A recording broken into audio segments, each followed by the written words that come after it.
క్రైస్తవుని యొక్క గురి ఇదే, లక్ష్యం ఇదే. నా దేవుడు ఏం చెబుతున్నాడు, లేఖనం ఏం చెబుతుంది, వాక్యం ఏం చెబుతుంది, ఇది నేను అనుసరిస్తాను. కానీ నాకేమనిపిస్తే అది చేసేస్తానంటే నువ్వు సరైన మార్గంలో లేవు, సరైన దారిలో నువ్వు లేవు. యేసు ప్రభు నిన్ను తన రక్తం పెట్టి కొనుక్కున్నది, నీకోసం సిలువలో మరణించింది, ధారాళంగా తన రక్తాన్ని కార్చి ఆ రక్త అర్పణ ద్వారా నిన్ను సంపాదించుకున్నది. నీ మూర్ఖత చొప్పున నువ్వు నడుస్తావని కాదు, నీ మనసు ఎలా చెప్తే అలా నడుస్తావని కాదు, దేవుని వాక్యాన్ని అనుసరించి నడుస్తావని, పరిశుద్ధాత్మ దేవుని యొక్క నడిపింపును అనుసరించి నడుస్తావని కదా దేవుడిని ఏర్పాటు చేసుకున్నాడు. దేవుని యందు భయభక్తులు కలిగి చెడుతనాన్ని విడిచిపెట్టండి, అది అసలైన జ్ఞానం.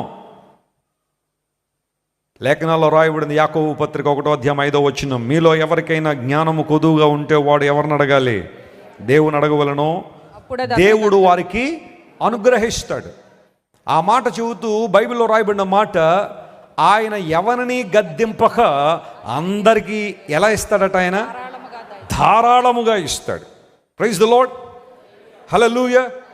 దేవుడు మనకి ఏది అనుగ్రహించినా ఎలా ఇస్తాడట, ఆయన ధారాళంగా. మీలో ఎవరికైనా జ్ఞానము కొద్దుగా ఉంటే దేవుణ్ణి అడగండి.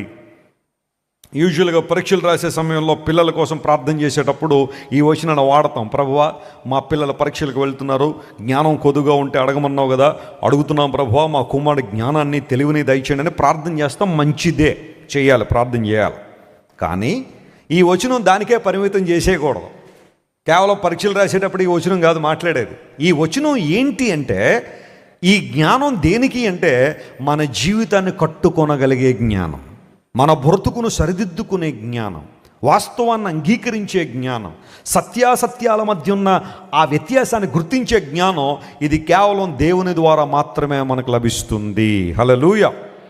ఈ లోక సంబంధమైన జ్ఞానాన్ని బైబిల్ ఏమందంటే దయ్యముల జ్ఞానము అన్నాడు, ఈ భూ సంబంధమైన జ్ఞానం అన్నాడు. కానీ పరసంబంధమైన జ్ఞానం ఎక్కడి నుంచి రావాలి, దేవుని దగ్గర నుండి రావాలి.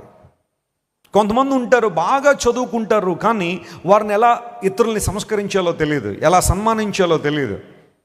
దురుసుదనం మాటల్లో, ఇంకో మాటలో చెప్పాలంటే గర్వం, సాటి వ్యక్తిని సరిగా గౌరవించలేని అతిశయం కొంతమందిలో తాముకున్న చదువును బట్టి వస్తుంది. నువ్వు ఎంత చదువుకున్నా పర్వాలేదు, అందులో తప్పేం లేదు. కానీ నీ చదువు నీ కళ్ళు మూసేస్తే దానివల్ల ఉపయోగం ఏంటి, నీ నేత్రాలు మూసేస్తే దానివల్ల ప్రయోజనం ఏంటి?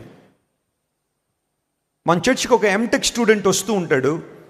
ఒకసారి నేను అతనితో ఇంటరాక్ట్ అవుతుంటే, తమ్ముడా ఏంటి పరిస్థితి, నువ్వు ఏ కాలేజీలో చదువుతున్నావు, మీ ప్రొఫెసర్స్ ఎలా ఉంటారు, ఎంటెక్ చదువుతున్నావు కదా, మీకు టీచ్ చేసే ఆ ప్రొఫెసర్లు వారి లైఫ్ స్టైల్ ఎలా ఉంటుంది అనే విషయాలు అడుగుతూ ఉంటాను, మాట్లాడుతుంటాను. కొంతమంది యవనస్తులతో మాట్లాడుతున్నప్పుడు వాళ్ళ నుండి కొన్ని విషయాలు తెలుసుకుందామనే ఆసక్తి నాలో ఉంటుంది.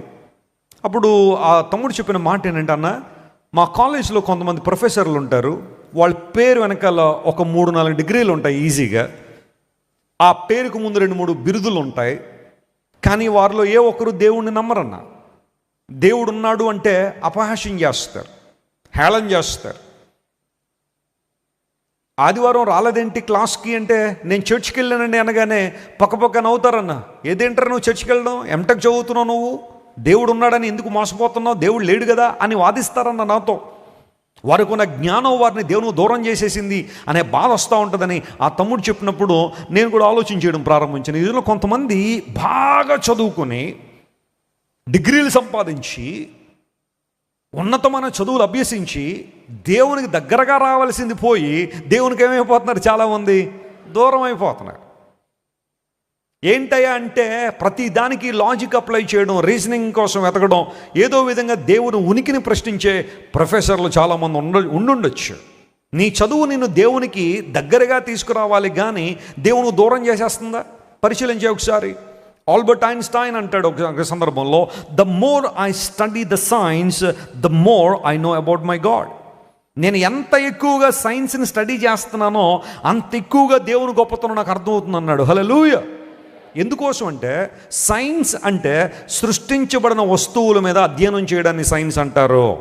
కానీ దేవుని గొప్పతనం ఏంటో తెలుసా? ఆ వస్తువులను, వాటిని సృష్టించిన వాడు ఎవరు చెప్పండి? దేవుడు.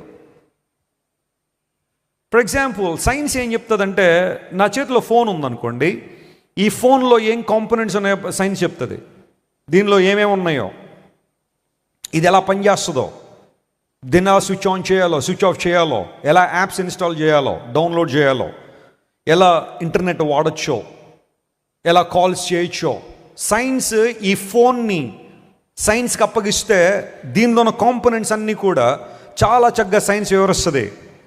కానీ సైన్స్ ఎప్పుడు కూడా పర్పస్ని వివరించదో, ఇది ఎందుకు ఉన్నది అనే విషయాన్ని, దీన్ని ఎలా వాడాలి అన్న విషయం, ఎందుకు ఉపయోగించాలన్న ప్రశ్న సైన్స్ ఎక్స్ప్లెయిన్ చేయలేదు. కొంచెం అర్థమయ్యేలా చెప్తాను వినండి. మనిషి ఉంటే ఆ మనిషిలో ఏమేమి ఉన్నాయి, మనిషిలో ఎన్ని ఎముకలు ఉన్నాయి, ఎన్ని కండరాలు ఉన్నాయి, ఎన్ని ప్రధాన అవయవాలు ఉన్నాయి, ఎంత బ్లడ్ ఉంది, ఎన్ని కిడ్నీలు ఉన్నాయి, లివర్ ఏ సైజులో ఉండాలి, హార్ట్ ఎలా పంప్ చేస్తుంది బ్లడ్ని, బ్రెయిన్ ఎలా వర్క్ చేస్తుంది, ఆ తర్వాత బ్లడ్ ఎలా ప్రవహిస్తుంది, ఆ ఎలక్ట్రిసిటీ ఎక్కడి నుండి వస్తుంది, ఇవన్నీ సైన్స్ చెప్తుంది. కానీ మనిషి భూమి మీద ఎందుకు ఉన్నాడు అన్న విషయాన్ని సైన్స్ చెప్పదు. Science can explain everything about a person, but it doesn't give the purpose of that person. ఒక మనిషి భూమి మీద ఎందుకున్నాడు, ఎందుకు జీవిస్తున్నాడు, మనిషి యొక్క భవిష్యత్ ఏంటి, లేదా నిత్యత్వాన్ని గురించిన విషయాలు ఏంటో సైన్స్ ఎప్పుడు చెప్పదు. సృష్టించబడిన వస్తువులు ఆలోచించడానికి సైన్స్ సహాయపడుతుంది, కానీ బైబిల్ గ్రంథం ఉపయోగపడుతుంది ఎందుకోసం తెలుసా? సృష్టికర్త మనసును తెలుసుకోవడానికి. దేవుని నామమున స్తోత్రం కలుగును గాక.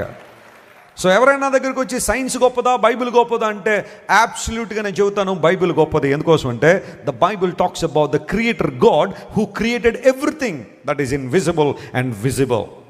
మన కంటికి కనబడని అనేక విషయాలను సృష్టించిన దేవుని గురించి బైబిల్ సెలవిస్తూ ఉంది.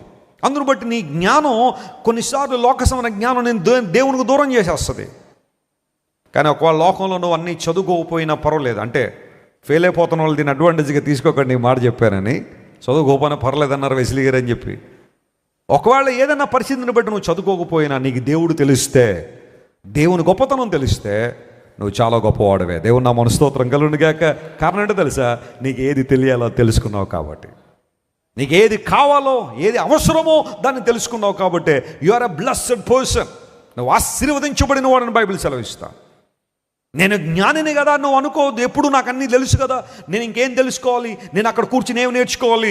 వెస్లీ గారు చెబుతుంటే నాకు ఏం తెలియదే ఉంది, అన్నీ నాకు తెలుసు. బైబిల్ అంతా చదివేశాను 3 సార్లు, ఆ మొదటి నుండి చివరి దాకా అన్నీ నాకు తెలుసు, ఇంక నేను తెలుసుకోవాల్సింది ఏమీ లేదు అని ఎప్పుడు అనుకోవద్దు నువ్వు. Life is a process of learning. Every day you must learn, every occasion you must learn something from God. దేవుని నుండి మనం నేర్చుకుంటూనే ఉండాలి. మనం పరిపూర్ణతలోనికి ఏమవ్వాలి చెప్పండి? సాగిపోతూ ఉండాలి. కానీ అన్నీ నాకు తెలుసు అని ఎప్పుడు అనొద్దు. అలా అన్న వాళ్ళ ముందు ఎక్కడ పడతారో గోతులో పడే అవకాశాలు ఉంటాయి. బైబిల్ సెలవిస్తాను, నువ్వు కొన్ని అనుకోకూడదట. ఏంటదంటే, నేను జ్ఞానిని కదా అని అనుకోవద్దు. నిజమైన జ్ఞానం దేవుని దగ్గర నుండి వస్తుంది కాబట్టి నిజమైన భయభక్తులు కలిగి ఉండడమే దేవునికి సంబంధించిన జ్ఞానం అని లేఖనాలు సెలవిస్తున్నాయి.